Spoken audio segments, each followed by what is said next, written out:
মন্ত্রী পরিষদের সবচেয়ে হয়তো ইনফ্লুয়েন্সিয়াল যিনি মন্ত্রী উনি কিন্তু স্বরাষ্ট্র মন্ত্রণালয়। চাঁদাবাজির ব্যাপারটা হঠাৎ করে বেড়ে গেল। ভয়েস ফর রিফর্ম এটির সহ সমন্বয়ক আপনি, এই যে রিফর্ম নিয়ে কাজ করা হয় এই ধরনের পরিস্থিতিতে আমাদের আসলে এই অবস্থা থেকে উত্তরণের জন্য কি কাজ করা যেতে পারে, আপনি যদি একটু আপনার পরামর্শ দেন।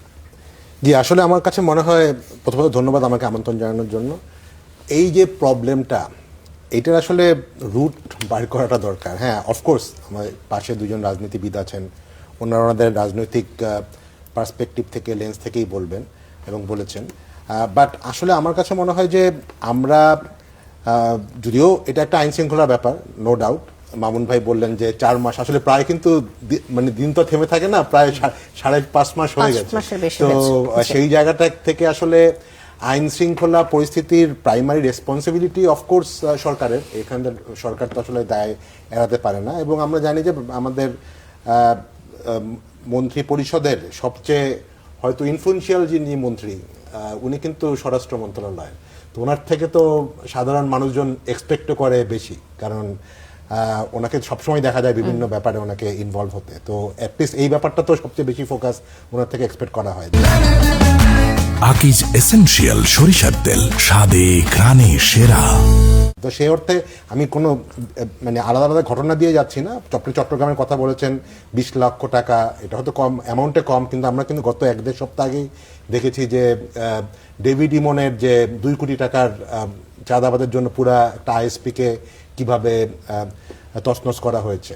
তো এবং সেটার ক্ষেত্রে কিছু হয়তো জুনিয়র লেভেলের কাউকে কাউকে হয়তো অ্যারেস্ট করা হয়েছে, কিন্তু মেইন যারা হোতা তাদের কিন্তু এখনো অ্যারেস্ট করা হয়নি।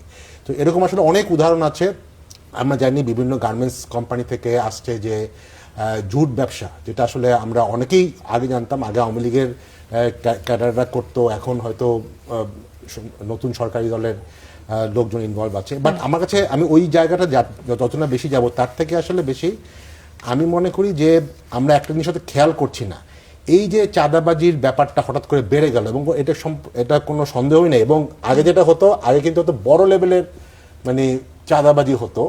এখন কিন্তু যেটা হলো যে এই যে 20 লাখ টাকা, 5 লাখ টাকা, 10 লাখ টাকা, এই লেভেলের চাঁদাবাজি কিন্তু অনেক অ্যামাউন্ট বেড়ে গেছে। হ্যাঁ, সেটাই কিন্তু আসলে সবচেয়ে বড় ভয়ঙ্কর ব্যাপার। এখন কেন বাড়লো দেখেন, আওয়ামী লীগের সময় একটা জিনিস হয়েছিল, একটা ইনস্টিটিউশনালাইজ লুটপাট হয়েছিল গত 10-15 বছর, মানে অগাস্টের 10-15 বছর আগে যেটা হতো সেটা হচ্ছে যারা রাজনৈতিক ক্ষমতাবান বা শক্তিশালী মানুষ, তারা খুব ইনোভেটিভ ওয়েতে মানে সোসাইটি বা ইকোনমির বা দেশের জনগণের সম্পদ লুট করতো। তারা বেসিক্যালি কি করলো, ব্যাংক লুট করতো। হ্যাঁ, তারপরে বিভিন্ন মেগা প্রজেক্ট নেওয়া হলো।